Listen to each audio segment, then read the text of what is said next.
right, it's Wednesday afternoon and we're gonna jump into this vlog by meal prepping my breakfast for the week, which is chia pudding. I had this for breakfast today, but I'm gonna show you how I make it for the rest of the week. I feel like I found the perfect ratio of milk to chia seeds, and that is 1 cup of milk to 5 tablespoons of chia seeds. Make sure that you use a carton of coconut milk rather than the cans. The cans tend to be a little bit too thick for this recipe. I've been dabbling with wanting to add some protein in mine lately. Chia seeds have protein in themselves, but they're not as much as I would like for a breakfast that will keep me full. So I've been adding some unflavored collagen, and that has been such a nice addition. You do need this little frother to really get the clumps out, but this has been great lately. I always make sure to add a little sweetener like a honey or a maple syrup, and then some cinnamon, and that's really all you need for the base.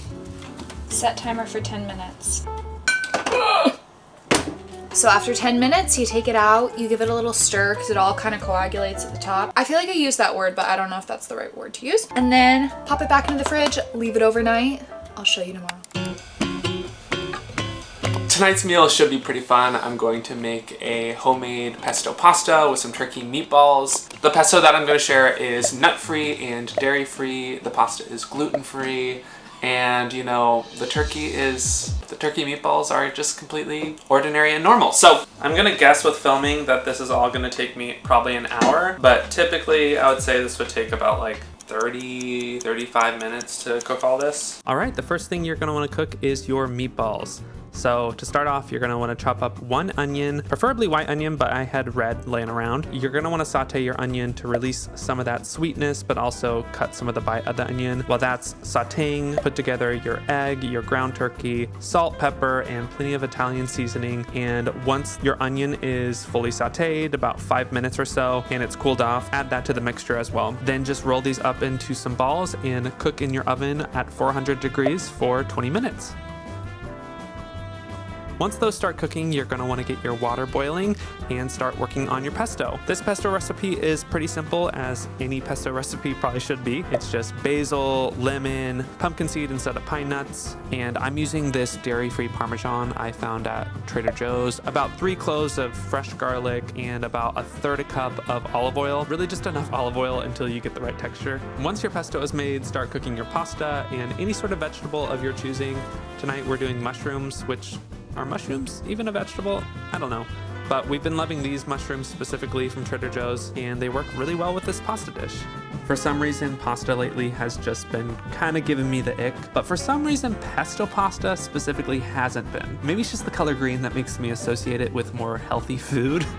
Quite possibly, but anytime we've had red sauce pasta lately, it just feels far too heavy. But I'm really just enjoying pesto pasta. It just feels a lot lighter, crisper, and a lot more tasty in my opinion. This meal was so good. You're right. It's the best you've ever made. What is this part for? I don't know, it's gonna be something that says text Thursday morning.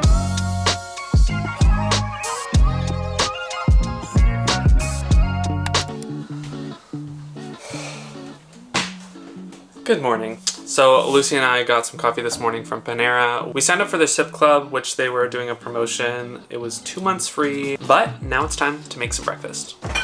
I've probably made a version of this breakfast for the past maybe 10 years of my life.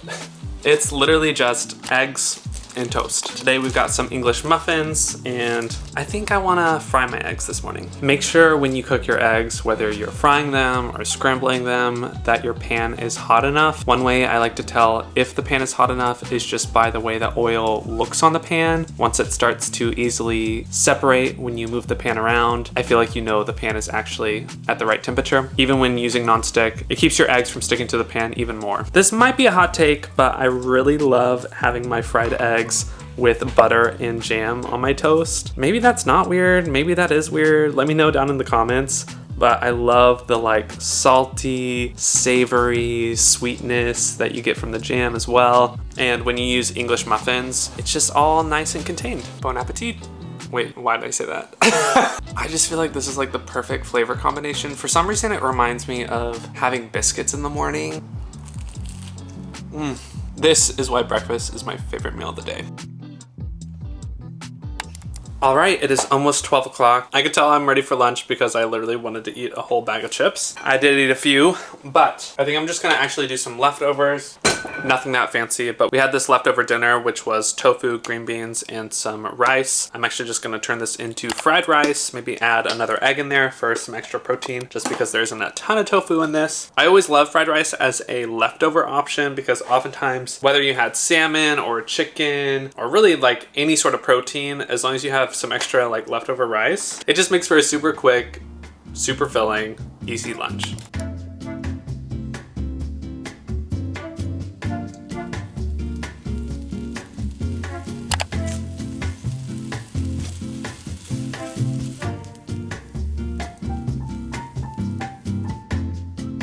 And just like that, a little fried rice. I think I've always been obsessed with fried rice, so that's also partially why I like making it for leftovers, but genuinely that probably took me no more than 6 minutes to make this.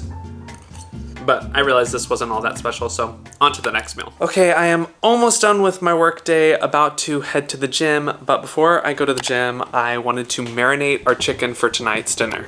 This is probably about to sound so dumb, but y'all don't realize how much of a game changer it is to actually marinate your chicken. I know, crazy, right? Well, here's the thing. Lucy and I used to never marinate our chicken. We would just put spices on our chicken like right before we were about to cook it. But I started doing this about like a month ago, marinating our chicken. And let me tell you, it's changed the game for us. All of a sudden, I like the taste of chicken again. And it is so simple. It's just about remembering to do it, essentially. All you need for this marinade is lemon, which honestly, that does most of the work. Salt, garlic powder, fresh garlic, and also some honey to add a little bit of sweetness. Even if you did this for just an hour, it literally changes the taste of the chicken so much. So just trust me, start marinating your chicken again if you forgot how wonderful it is. Now let's go to the gym. And just like that, I am back from the gym. I know, how time flies. Okay, well, I got that marinated chicken now. I'm gonna make that with some diced little roasted potatoes and what else am I making? Oh yeah, some garlic green beans. Gonna do that with a little bit of Sriracha mayo on the side. The only tip I would have for this meal is go heavy on the garlic. Go heavy on the garlic with the potatoes and the green beans, and this will be chef's kiss.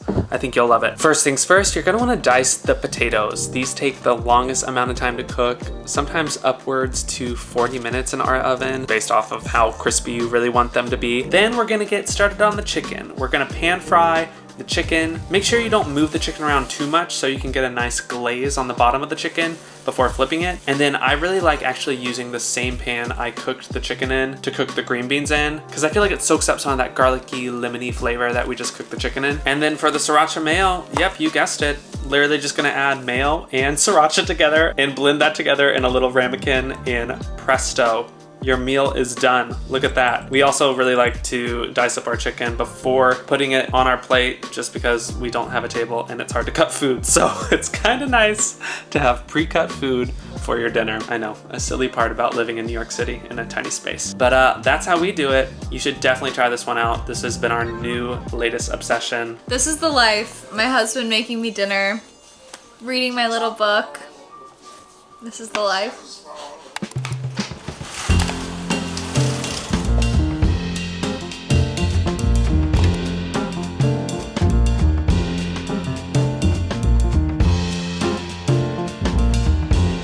Good morning.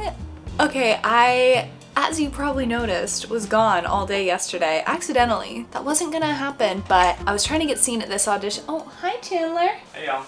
I was trying to get seen at this audition, and I thought I would get seen by the morning or find out that I wouldn't be seen at all, but I ended up getting seen in the last group of the day. I truly was there from signing up at 6:30 a.m. until when I got seen at like 5 o'clock. So it was a really long day, but luckily I had packed what I'm about to show you. So I had food for myself, it was all good. I'm gonna show you today how I like assemble my chia pudding. We put this little sucker in the fridge, but I'm gonna show you how to make it really beautiful, presentable in like less than 3 minutes.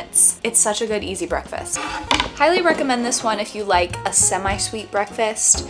I was in a major rut of only having like a bagel and an egg for breakfast every day, and it was kind of getting repetitive. So this has gotten me out of this rut in the past few weeks or so. Even though it's kind of like a light breakfast, it does keep me full for a long time, which I appreciate. This is one of those recipes that I feel like I remember exists like every spring once the weather gets warm. I'm like, oh yeah, chia pudding. So anyway, happy it's back in the rotation. For lunch, Lucy and I both just had leftovers. She had the pesto pasta from a few nights ago, and I had the chicken from last night. So if you couldn't tell by now, lunchtime for Lucy and I is typically gonna be leftovers. Okay, but I wanted to share with y'all where we're going tonight. We're going to this new restaurant. Well, I don't know if the restaurant's new to us. It's called Suprema, and I am so excited. Look at that burger. Ugh, I just love a good burger. Good old leftovers. If you're like us and you enjoy treating yourself to a nice meal but don't always have the budget for it, you're gonna love this. The app that we've been raving about for the past 3 months is now partnering with us. InKind is an app that connects you to restaurants and gives you free perks for dining. I did the math and we have already saved $200 in 1 month just by using the app. Just by signing up, you'll get $30 off your first meal, plus 15% cash back, along with monthly promotions for free food and discounts. Chances are you're probably already dining at these restaurants, so why not enjoy the free perks too? And to make the deal even sweeter, we've secured a special offer for y'all. When you use our link, you will get $30 off your first meal, which is higher than their usual promotional offer, no strings attached. Simply click the link in our description to sign up. Thank you to InKind for sponsoring our eating out habits and this part of the video. Hey y'all, good morning. It is Saturday morning. Lucy and I are so excited for the day that we have planned today. I want to give you some hints, but I also don't want to ruin our video idea. So if you have any idea of what you think we're going to be doing today, drop it down in the comments. You're gonna have to wait until next week until that video comes out. But if you haven't already, this is a great time to subscribe and like this video if you're enjoying, but we will see you on Sunday. Y'all, it's Monday. Happy Monday. We decided not to film yesterday. We try to discipline ourselves to have 1 day a week that we do not work. A Sabbath, if you will. And so Sunday was our Sabbath, so we did not film what we ate. We had some good Thai food with friends. It was great. But this morning we just had our usual breakfast that you've already seen. However, I'm very excited to show you what we're making for lunch today. Nothing better than water in a wine glass. Cheers. I have loved the Sweet Green Harvest Bowl for 5 years. Chandler laughs at me, but I think if I wanted a meal out, I would always go for that. I just love it. It's so good. I feel so full afterwards, but I also feel so healthy. It's great. So starting 4 years ago, I started recreating the Harvest Bowl at home. It's not that complicated of a recipe, but I do think it tastes better at home because some things at Sweet Green, when they're trying to make them in bulk, I feel like they can't give it the love that you can give at home. My mouth is watering. When I'm in a rush, that's such a weird technique that I do, but I always get my spices sizzling in the oil on the pan and then put the chicken on top of it. Ideally, I would have loved to have marinated it, but this is what we got today. To assemble it all, you just put the kale in a bowl and get it massaged with some good high quality olive oil. We've been loving this one from Brightland. I've been using balsamic glaze lately as well. Some Dijon would be nice, but then we just put the apples and then all the hot toppings on it. Optional add-ons would be some slivered almonds and goat cheese, but other than that, you're ready to go.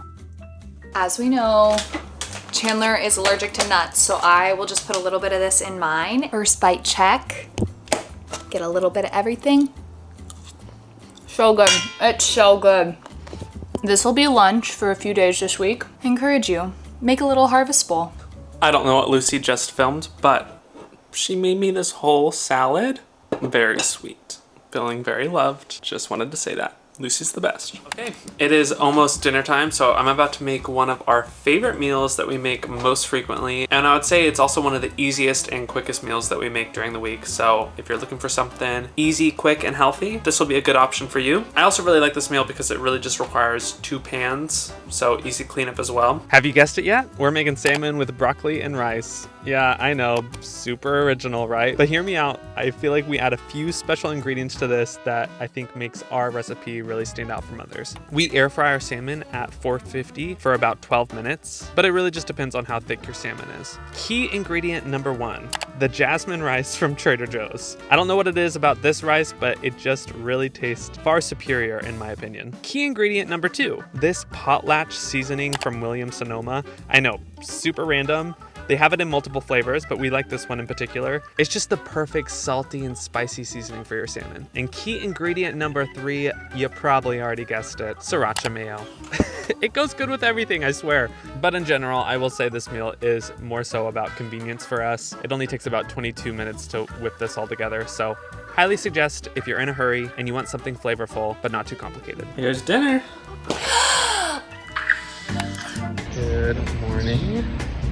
It is Tuesday morning and I'm going to get some coffee beans.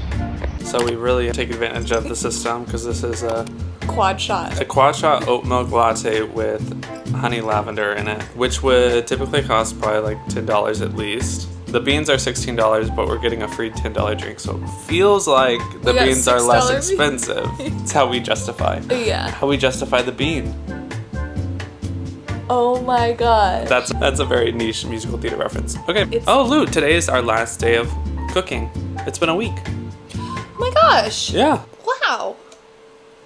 Okay, how have we made it to the last day and we have not shown you a dessert yet? This has become like a staple for me, particularly when we go see movies. This is like my movie snack. My sister and I have made this recipe for a while, but it's a recipe by Rachel's Good Eats, and I love her recipes. I love her workouts. I've been following her for a long time. This is a pretty like simple, approachable recipe, but it does take some time just because you have to freeze things in between the process. So I'll explain. What we're making today is like a healthy Twix bar. We typically make it with no refined sugar. The only sugar that will be in it today is that our chocolate chips do have sugar in it. So it's a fun like alternative if you're trying to cut back on sugar. There's 3 parts to this recipe. There's a shortbread layer, like the caramel layer in the middle, and then the chocolate on the top. You have to go step by step and freeze it in between, so that's what takes a little bit of time, but it's very easy in the meantime. We're gonna be putting these into these little silicone molds so that they're bite-sized, but because of that, I would say going under on all the measurements is ideal, otherwise they kind of overflow. I'm cutting short the measurements a little bit. And now for the caramel layer, once again, I'm gonna kind of undershoot the measurements just because I feel like I always have way too much of this left over.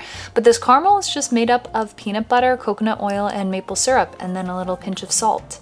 So I feel like it's kind of a mix between a Twix and a Snickers, I feel like. So now we just wait, let those cool for a bit. I feel like once they're not piping hot, then I'm gonna put them in the freezer. I'm currently stirring the caramel sauce right now, and then that way, layer by layer, they kind of harden up. The biggest key is that you really do need like the caramel and the shortbread layer to be like cold for the chocolate layer to go on top. It's more ideal if you have it very cold, each layer, because then the next layer kind of hardens onto it. And I'll check back in like an hour. I wonder what it tastes like. I forget that it's frozen. Hang on. I'm really selling this well. Got chocolate on your face, sweetie. Hey, Chan. Hello? How dare you say that to me? That was so rude. Chocolate?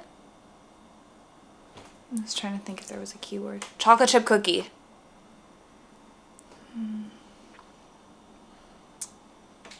Getting your blood drawn? That got him.